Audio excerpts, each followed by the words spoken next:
Bismillahirrahmanirrahim. Assalamualaikum warahmatullahi wabarakatuh. Apa khabar warga R&D Division? Terlebih dahulu marilah sama-sama kita memanjatkan banyak syukur kepada Allah Subhanahu wa taala kerana kita berjaya melalui tahun 2022 ini hingga ke penghujungnya. Dan kita juga mengambil kesempatan ini untuk bersyukur kepada Allah Subhanahu wa taala dengan pencapaian R&D Division yang amat memperangsangkan pada tahun 2022 ini. Untuk makluman semua petugas, dijangkakan sehingga akhir 2022 ini keuntungan terkumpul untuk HGB R&D insya-Allah bakal mencecah 200 juta ringgit. Inilah satu rekod pencapaian yang terbaik yang pernah dicapai oleh kumpulan R&D. Saya yakin ini adalah berkat kesungguhan dan kerjasama semua petugas-petugas kita di setiap peringkat untuk memberikan hasil yang terbaik, kerja yang dibuat sungguh-sungguh dan membuahkan pencapaian dan keuntungan yang terbaik untuk syarikat. Saya sukacita juga mengumumkan kita punya pencapaian untuk tahun 2022 ini banyak disumbangkan oleh harga sawit yang sangat tinggi secara puratanya. Dan di samping itu juga kita juga merekodkan pencapaian ataupun jumlah perniagaan kita yang sangat signifikan dalam bidang benih, begitu juga dengan racun tikus, dan tidak ketinggalan penjualan baja oleh FGV Fertilizers. Di samping itu, kita juga sangat bangga dengan pencapaian pihak R&D yang sehingga kini telah pun menyiapkan lebih daripada 80% inisiatif-inisiatif R&D, dan dari situ juga lebih daripada 13 produk baru telah berjaya dihasilkan sepanjang tahun 2022 ini.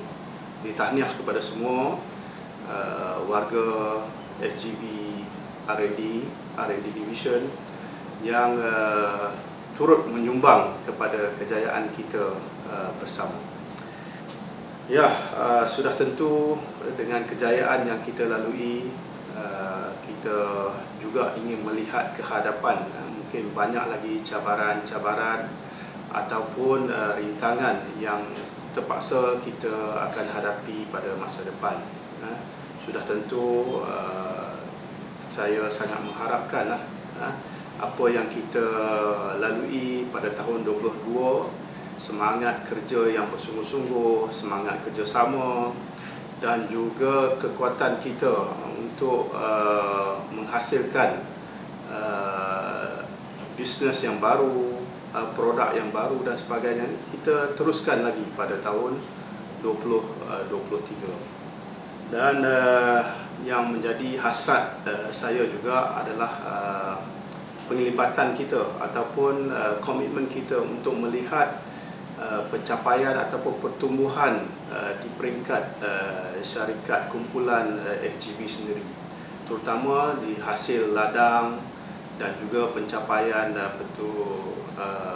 perahan minyak di kilang.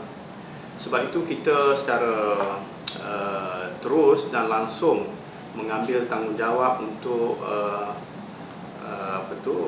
mengetuai inisiatif projek 25-23 dengan harapan kita boleh pihak R&D kumpulan kita boleh terlibat secara langsung untuk membantu kumpulan kita memperbaiki pencapaian semasa kepada pencapaian yang lebih baik untuk tempoh 2 ke 3 tahun ke hadapan.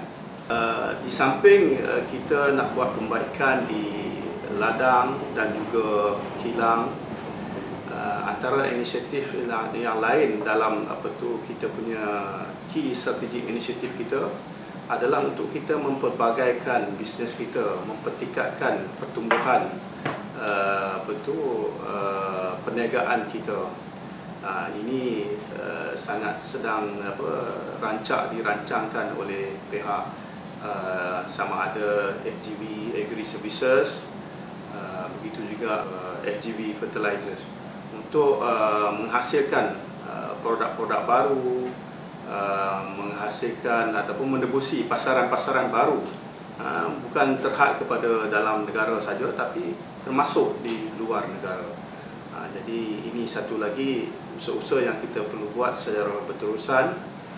Begitu juga dengan bidang-bidang baru yang perlu kita terokai untuk menambahkan lagi pendapatan syarikat dan memastikan kelangsungan syarikat pada masa hadapan.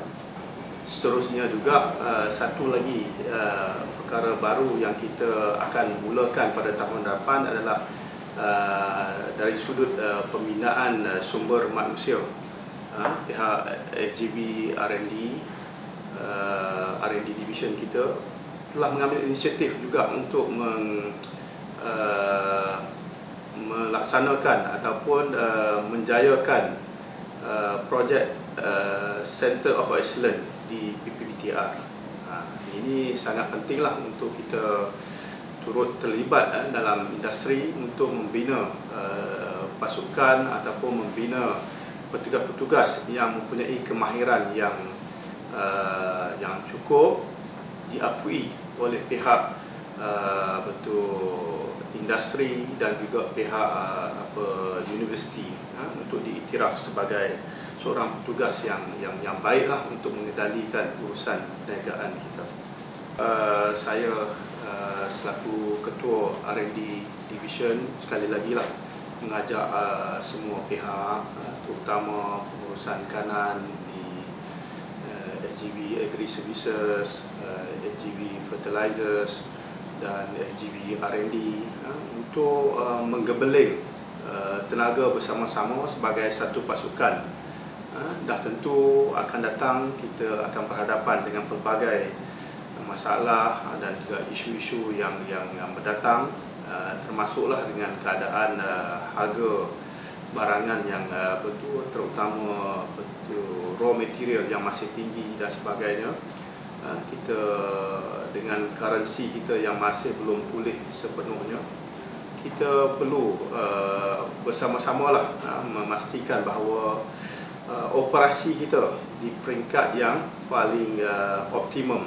Kita perlu mengusahakan supaya setiap kerja kita dibuat secara efisien, tidak ada keterisan, dan kita menjaga semualah, termasuk aspek integriti, aspek keselamatan, supaya semua urusan kita dibuat secara yang terbaik dan hasrat kita untuk mencapai pencapaian yang lebih baik pada tahun hadapan kita akan dapat perolehi. Dah tentulah setiap kali ataupun setiap masa kita nak pencapaian kita terus ditingkatkan, terus diperbaiki daripada apa yang kita perolehi hari ini. Jadi insyaAllah sama-sama kita kuatkan azam kita untuk mencapai sesuatu yang lebih baik pada tahun hadapan. Itu saja, terima kasih. Assalamualaikum warahmatullahi wabarakatuh.